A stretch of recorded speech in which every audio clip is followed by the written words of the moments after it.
یا حادثاتی طور پر آپ کی تقدیر لکھی گئی ہے؟ اللہ تعالیٰ نے کچھ کیا ہوگا. اگر کیا ہوگا تو کسی مذہب میں ذکر کیوں نہ کیا اس کا؟ جی وہ کہتا ہے میرے سوا کوئی جانتا نہیں تقدیر کیا ہے. ایک طرف لکھ بیٹھا ہے, دوسری طرف ایسا چھپایا ہے کہ دنیا کے کسی مذہب نے ذکر نہیں کیا, تو لازماً جھوٹ ہے جو ان کا دعویٰ. ٹھیک ہے, آگے سمجھیے. کہ آپ جو جرمنی کے ہیں ان کو موقع دیں. آپ کچھ ہیں میں اس لیے پہلے رک گیا تھا, ایک سوال ہے اصل میں جس وجہ سے رکے تھے بڑی معقول وجہ تھی. ابھی رکے رہے ہیں. جب ہندوستان کے دوست جو نوجوان یا دوسرے تشریف لائے ہوئے ہیں ان کا حق ختم ہو جائے گا اور پھر وقت ہوا تو پھر آپ کو بلا لوں گا, ورنہ آپ تو آتے رہتے ہیں ہندوستان بھی, میں جرمنی جاتا رہتا ہوں. ان کا پہلا حق ہے. نہیں حضور یہ میں سمجھ گیا بس. جزاک اللہ. سمجھیے.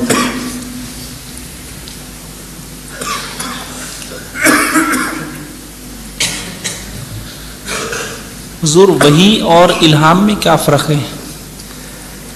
وحی جو ہے وہ مانن الہام کے مشابہ ہے, اور نہیں مانن کوئی تفریق ہو سکتی ہے لیکن عملاً فی الحقیقت یہ دونوں لفظ ایک ہی مضمون پر حاوی ہیں.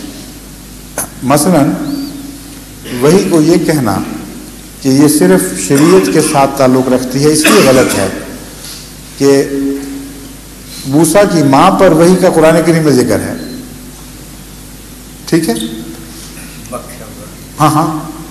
اور خدا نے موسیٰ کے ماں پر صرف وحی نہیں کی بلکہ فرمایا اوہا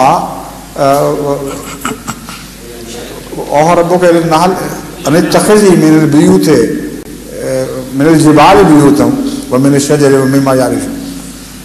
وأوحى ربك إلى النحل أن اتخذي من الجبال بيوتا ومن الشجر ومما يعرشون, کہ اے محمد تیرے رب نے جو تجھے وحی کرتا ہے اس نے شہد کی مکھی پر بھی وحی نازل فرمائی اور فرمایا کہ تو پہاڑوں اور اونچے درختوں اور ان جگہوں پر جہاں یہ بیلے چڑھاتے ہیں ان پر اپنے چھتیں بنایا کرو. تو وہی جو ہے عورت پر بھی, انبیاء مردوں پر بھی, خدا کے انبیاء پر بھی اور شہد کی مکھی پر بھی ثابت ہوئی. جہاں تک الہام کا تعلق ہے اس کے متعلق قرآن کریم میں اللہ تعالیٰ فرماتا ہے جب ہم نے انسان کو پیدا کیا فَأَلْهَمَهَا فُجُورَهَا وَتَقْوَاهَا, اس کو ہم نے اس کے فجور اور اس کے تقوی الہام کیے.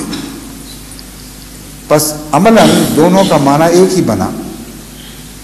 وہاں الہام سے, وہاں وحی سے مراد لفظوں میں ہدایت نہیں ہے.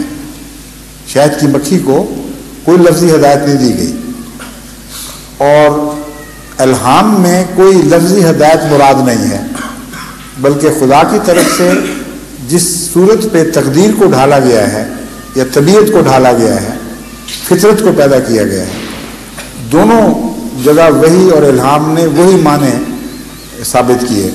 ایک ہی مضمون ہے جو لفظ وحی بیان کر رہا ہے, جو لفظ الہام بیان کر رہا ہے.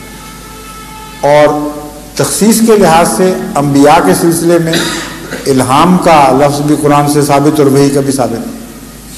اس لیے یہ کہنا کہ وحی سے فلاں مراد ہے اور الہام سے فلاں مراد ہے غلط ہے, لیکن لفظی معنوں میں فرق ہے.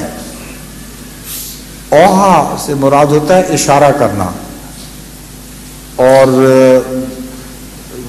مضمون کو کسی دوسری کی طرف اس طرح منتقل کر دینا کہ ضروری نہیں کہ لفظوں کا سہارا ہو.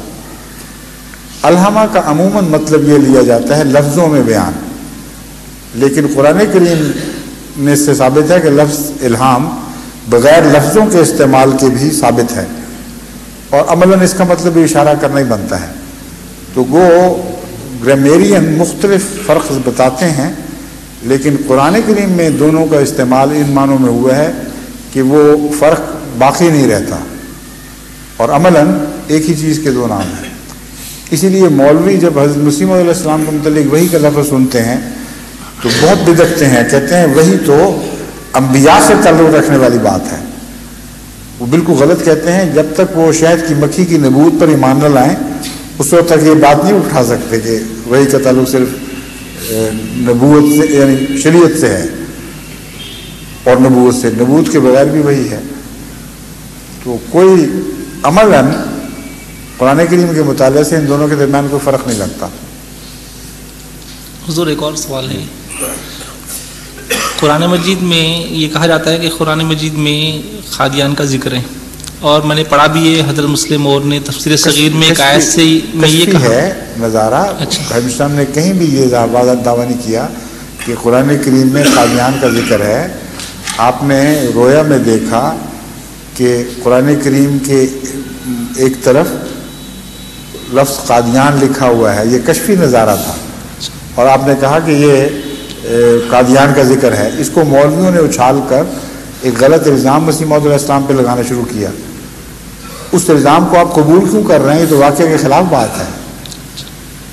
کشفی طور پر قادیان کا ذکر ہونا ان معنوں میں ہے کہ حضرت صلی اللہ علیہ وسلم کا نزول ثانی قرآن کریم میں مذکور ہے، آپ کی بسط ثانیہ قرآن کریم میں مذکور ہے.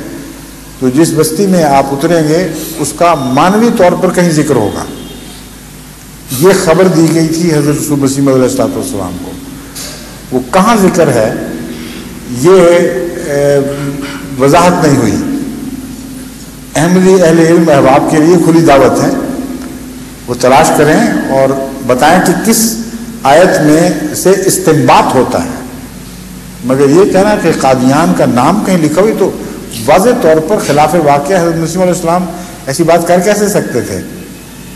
سمجھ گئے؟ جی اب ان کے بعد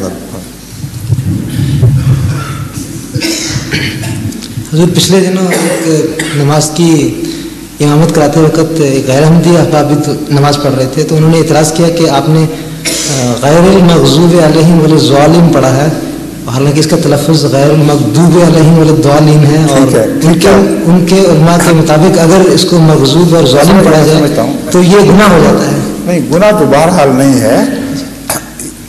ضاد ایک ایسا لفظ ہے جو ہمارے سب کانٹیننٹ میں بولنے والی زبانوں میں شامل نہیں ہے، اور ایسے الفاظ جو آپ کی جن کی ادائیگی آپ کی استطاعت سے باہر ہو اس میں کوشش فرض ہے کہ ویسا ہو، مگر 100% ویسی ادائیگی ممکن نہیں ہوا کرتی. ضاد ایسا لفظ ہے جس کو انگریزی زبان میں DH سے لکھتے ہیں. نہ یہ ڈی ہے نہ یہ ہے، ان دونوں کی ملی جلی آواز ہے. اور عرب جب ضاد پڑھتے ہیں تو میں کوشش کرتا ہوں اس کی نقل اتارنے کی، لیکن میں سمجھتا ہوں کہ یہ مشکل ہے، 100% وہ نہیں ہو سکتی. لیکن زال کی آواز اور زے کی آواز تو بہرحال اس سے دور ہے، اس لیے قریب ترین آواز ضاد ہے نہ کہ ضاد. ذات کو تو عرب کبھی کسی صورت قبول نہیں کر سکتا، اور غیر قوموں نے بھی جہاں ضاد لفظ میں ناکام بھی ہوں تو کوئی حرج نہیں.